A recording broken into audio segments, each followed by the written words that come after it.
ปัจ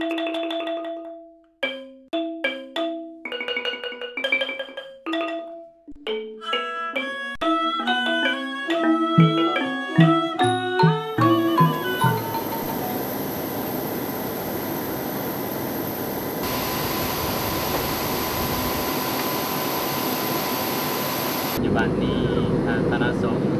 นำพาโดยพระอาจารย์สมศัยไสยวงศ์หรือพระอาจารย์กีจะได้ไปทำบุญที่เป็นหลวงพระบางที่จะนำพระพุทธรูปหล่อด้วยทองเหลืองไปถวายที่แข่งหลวงพระบางปัจจุบันนี้กำลังนั่งอยู่ถึงเครื่องบิน071ของเราซึ่งบริษัทกำลังจะถึงหลวงพระบางแล้วว่าบริษัทจ่ายการบินของลาวซึ่งด้วยไล่มีคนให้เข้าใจว่าพงสวรรค์ที่ว่าก็จะเปิดจ่ายการบินผมเลยความสะดวกแก่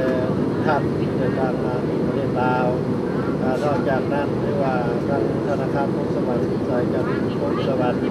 ที่ว่ายังเป็นเจ้าภาพหลักในการประกอบกุศลหลายก่อน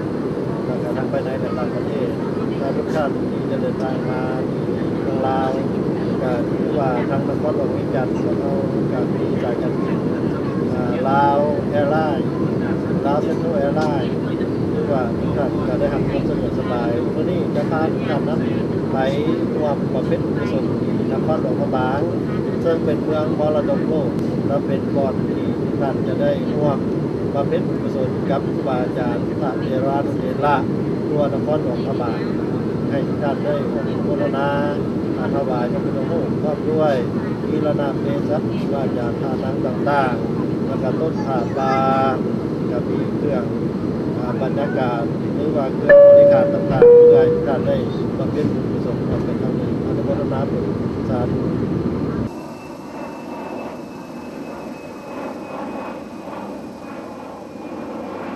อันนี้ถือว่าเป็นสนามบินหรือเดินยนต์สากลที่เมืองหลวงพระบาง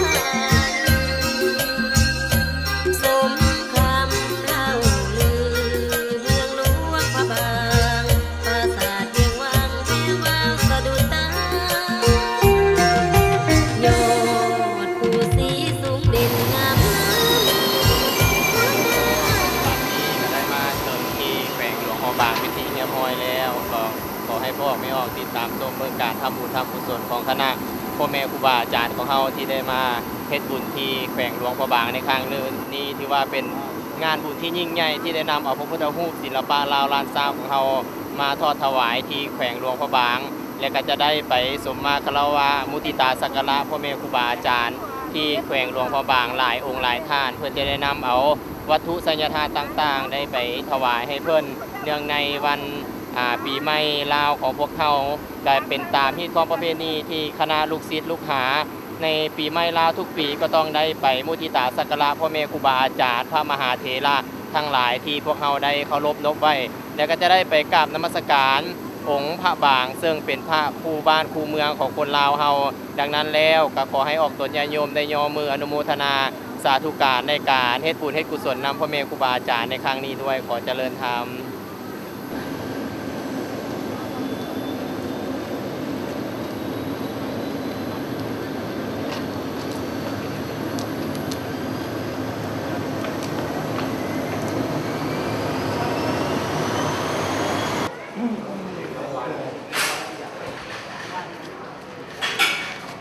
ตอนนี้ที่ว่ามาถึงหลวงพระบางเป็นที่เรียบร้อยแล้วกำลังที่จะนำคณะไปจัดสถานที่เพื่อต้อนรับคณะญาติโยมที่มาแต่นครหลวงเวียงจันทร์กับพระอาจารย์ใหญ่สมศัยไสยวงศ์ทางคณะคือพระอาจารย์นกแก้วเพิ่นก็ได้มาต้อนรับอยู่สนามบินพร้อมด้วยพระสงฆ์สามเณรและก็ออกตนญาติโยมปัจจุบันนี้กำลังสิเดินทางไปห้างหากะเกี่ยวเครื่องวัตถุไสยทานต่างๆและก็พิธีในการต้อนรับเพื่อให้พระพุทธรูปเข้าไปสู่ที่วัดบ้านโป่งว่านเป็นจังได๋กะให้ออกตนญาติโยมเฮาเด้อติดตาม ต่อไปเรื่อยๆในการเฮ็ดบุญอยู่เมืองมรดกโลกในครั้งนี้ขอเจริญธรรม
ดังนั้นก็ดังที่ท่านกำลังเห็นนี่ก็แม่นกระบวนพิธีที่เรากำลังแห่ขึ้นวัดซึ่งเป็นพระพุทธยันตีที่ทางท่านเจ้าภาพเจ้าศรัทธาเพิ่นได้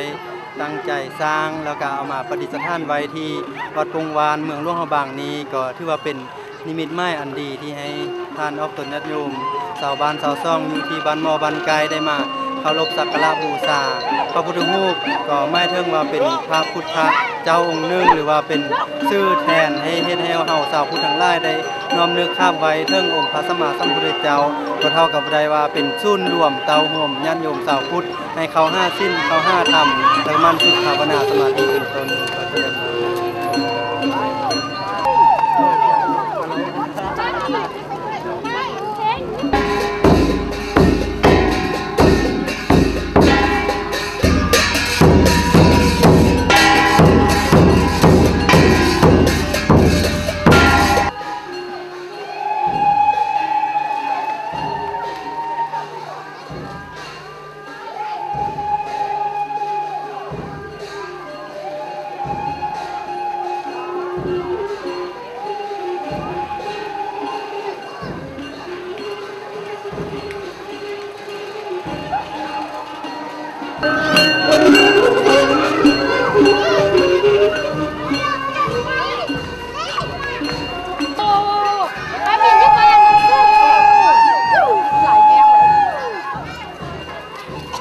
มีคนน้ำฟ้าไปให้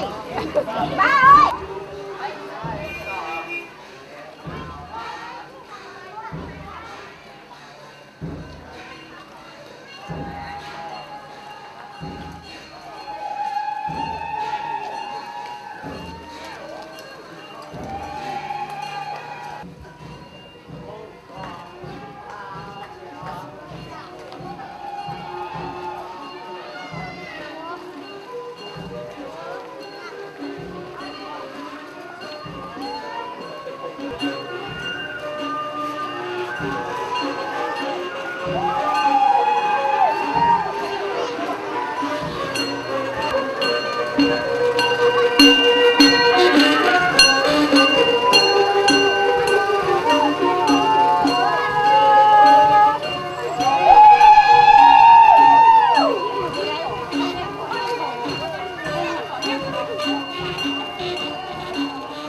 เตรียมผ้าอยู่ไ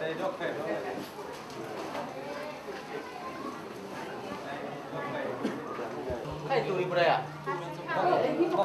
ได้อ่ะข้าว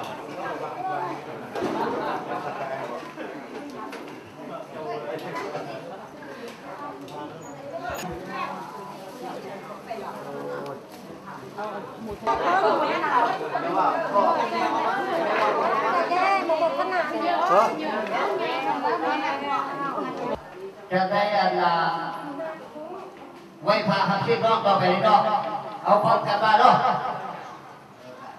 อะระหังสัมมาสัมพุทโธภะคะวะพุทธังภะคะวันตังอะระหะเตวะตาโตภะคะวะตาธัมโม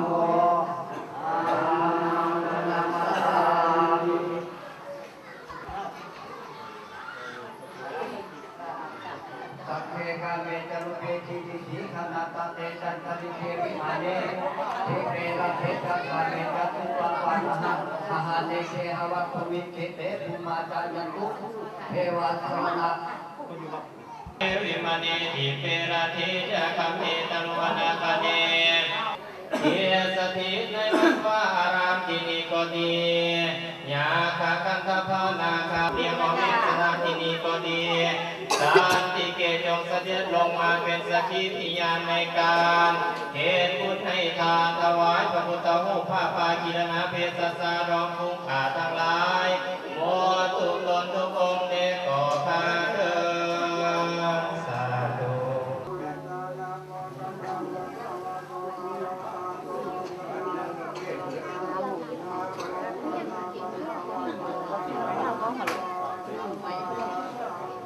อะระวะโตอะระหะโตสัมมาสัมพุทธัสสะนะโมตัสสะภะคะวะโตอะระหะโตสัม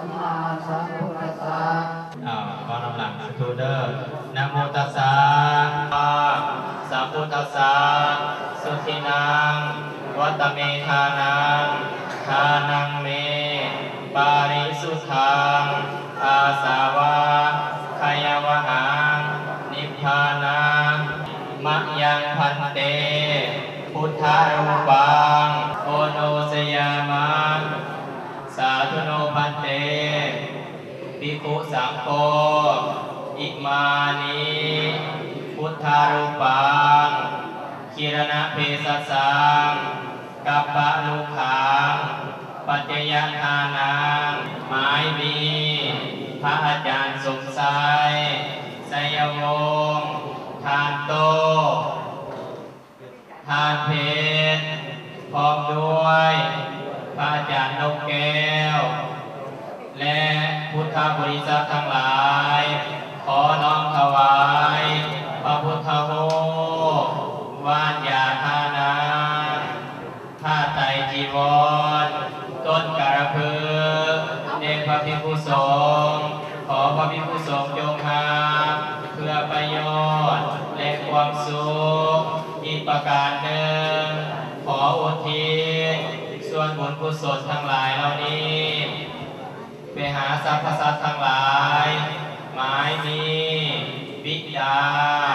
มารดาครูอุปชฌาย์อาจารย์ญาติกาวงศาบุตรีบุตตาสามีภรรยาเจ้ากรรมนายเวรเจ้าทิศเจ้าฐาน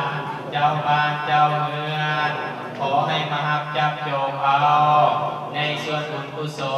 ลที่พวกข้าน้อยทั้งหลายในได้กระทำณวันนี้จงสุขขังมั่งมีสิ่งนั้นได้ก็ข้าเถิดสาธุสาธุอามีสาธุสาธุอนุโมทามิสาธุถือว่าผลทานที่พวกคณะเป็นพระพุทธรูปที่คณะพ่อแม่ครูบาอาจารย์เอานำโดยพระอาจารย์ไสยไสยวงศ์พร้อมด้วยทานโตทานเพชรซึ่งเป็นเจ้าภาพเจ้าสังฆาและได้น้อมถวายซึ่งพระพุทธรูปพระสยามดีลาวรักษาที่สมเด็จพระสัมมาสัมพุทธเจ้าในปัจจุบันรักษานี้ฮอดหลวงพระบางเมืองมรดกโลกอันนี้ฮอดวัดเสียงทองซึ่งเป็นวัดที่สวยงามที่สุดของประเทศลาวโดยเฉพาะพวกนี้เจ้าภาพเจ้าภาพทั้งเท่าแก่โต้เท่าแก่เพชรจากโรงงานซีมังกับโรงงานเล็กปะทะกันได้เฮ็ดบุญเฮ็ดกุศลร่วมกันแล้วก็ได้มาเป็นเจ้าภาพเจ้าศรัทธาถวายพระพุทธรูป2 องค์วัดบ้านปงว่าองค์หนึ่งไปที่วัดทางพระอาจารย์สรุอ่อนแก้วทางเมืองพะโออีกองค์หนึ่งถึงเพิ่นเป็นเจ้าอาวาสหลายวัดและเพิ่นเป็นประธานองค์การพุทธศาสนาแข่งหลวงพระบางตื่มอีกฉะนั้นถือว่าท่านเจ้าภาพทั้งสองก็มีความดีอกดีใจบินมาด่วนจากเวียงจันทร์หลวงพระบางเที่ยวบินเอิ้นว่าเที่ยวพิเศษสำหรับทุกท่านที่จะร่วมเป็นเจ้าภาพเจ้าศรัทธาบำเพ็ญบุญกุศลร่วมกันต่อไปจะขอเจริญพรคุณโยมมาลงนี่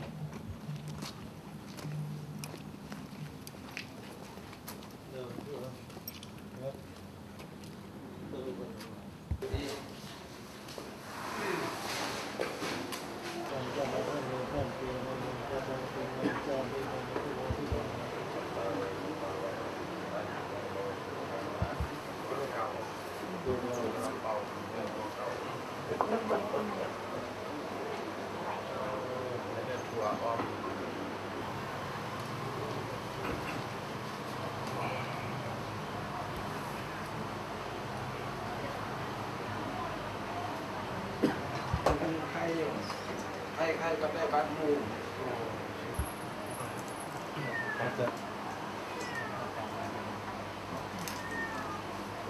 เริ่มกัน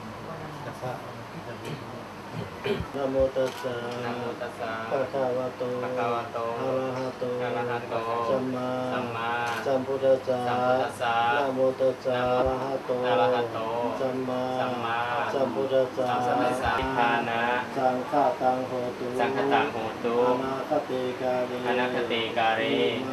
อิมานิ พุทธารูปัง พุทธารูปัง มังสกุรา มังสกุรา ร้อยทั้งหลาย บุคคลร้อยทั้งหลาย ขอน้อมถวาย ขอน้อมถวาย พระพุทธรู พระพุท ป ธรูป ต้นกะละพืช ต้นกระพือ ผ้าไตรจีวร ผ้าไตรจีวร ยาปัวพญาย าปัวพญา เครื่องบริวาร และเครื่องบริวาร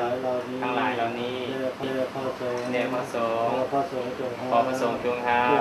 เพื่อประโยชน์ เพื่อประโยชน์ เพื่อความสุข เพื่อความสุข เพื่อความเจริญ เพื่อความเจริญ เพื่อมรรคผลนิพพาน เพื่อมรรคผลนิพพาน ขอพระน้อยทั้งหลาย ขอพวกข้าน้อยทั้งหลาย